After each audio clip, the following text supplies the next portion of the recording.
মুর্শিদাবাদের এক নেতা হুমায়ুন, সে প্রকাশ্য জনসভায় বলছে যদি তার দল জেতে তাহলে মুর্শিদাবাদ থেকে, মালদা থেকে হিন্দুদের আর ঘর ছেড়ে পালাতে হবে না। এখানে দুটো পয়েন্টের কথা আমি উল্লেখ করব। নাম্বার ওয়ান, হুমায়ুন কি তাহলে এখানে নিজেই স্বীকার করে নিচ্ছেন না যে কিছুদিন আগে মুর্শিদাবাদে হাজার হাজার নিরপরাধ হিন্দুদের উপরে কীরকম বীভৎস অত্যাচার চালানো হয়েছে? আর নাম্বার টু, হুমায়ুন কি এখানে হিন্দুদেরকে পরোক্ষভাবে থ্রেট দিচ্ছেন না যে তার দল যদি না জেতে তাহলে আবারও সেই অত্যাচার করা হতে চলেছে হিন্দুদের ওপর?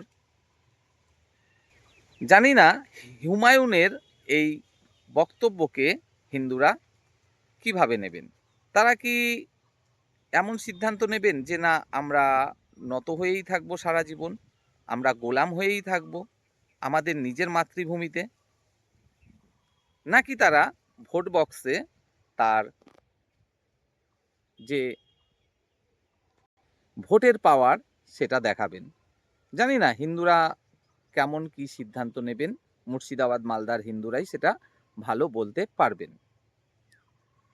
আর একটা বিষয় এখানে উল্লেখ করব, হুমায়ুন বাবরি মসজিদ নিয়ে কত কিছু না ঘটিয়ে ফেললেন এই কিছুদিনের মধ্যে, অবশ্যই তাও আবার টিএমসি পরিত্যাগ করার পরে। প্রথমত বাবরি মসজিদ, এই নামটাকে নিয়েই মসজিদটা তৈরি করতে হবে, অন্য কোনো নামে মসজিদ তৈরি করা যাবে না, বাবরি নামটা দিতে হবে সেখানে। কেন? হুমায়ুনের এখানে অবশ্যই কিছু উদ্দেশ্য রয়েছে, আর সেই উদ্দেশ্যটা কি আমরা সকলেই বুঝি, যে বাবরি যখন নামটা দেয়া হবে মসজিদের তখন স্বাভাবিকভাবেই একটু বেশি আকর্ষিত হবে মানুষজন সেখানে।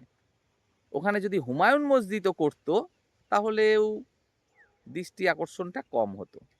তো যাই হোক, তিনি করেছেন, খুব ভালো কথা। মুসলিমদের একত্রিত করতে চেয়েছেন, করে মুসলিমদের ভোট আদায় করতে চাইছেন, অবশ্যই ভালো।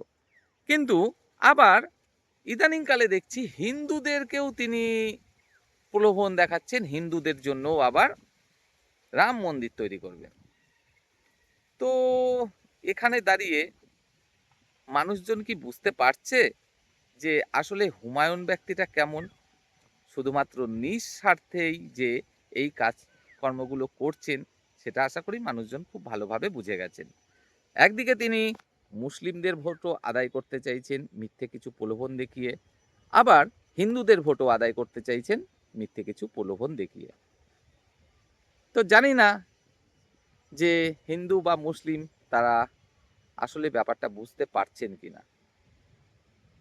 দেখা যাক, ভোটের রেজাল্ট যখন আসবে তখনই আমরা পরিষ্কারভাবে জানতে পারবো যে মানুষজন অ্যাকচুয়ালি হুমায়ুনের এই যে বক্তব্যগুলো, যে আমরা জিতলে হিন্দুদের আর ঘর ছেড়ে পালাতে হবে না, তার আগে অবশ্যই মুর্শিদাবাদের বড় নেতা হিসাবে তিনিই ছিলেন যখন এই নির্মম অত্যাচারগুলো চলেছে হিন্দুদের ওপরে, বা ইদানিংকালে বাবরি মসজিদ, রাম মন্দির নিয়ে যে রাজনীতি করতে চাইছেন সেগুলো কতটা মানুষ গ্রহণ করবে।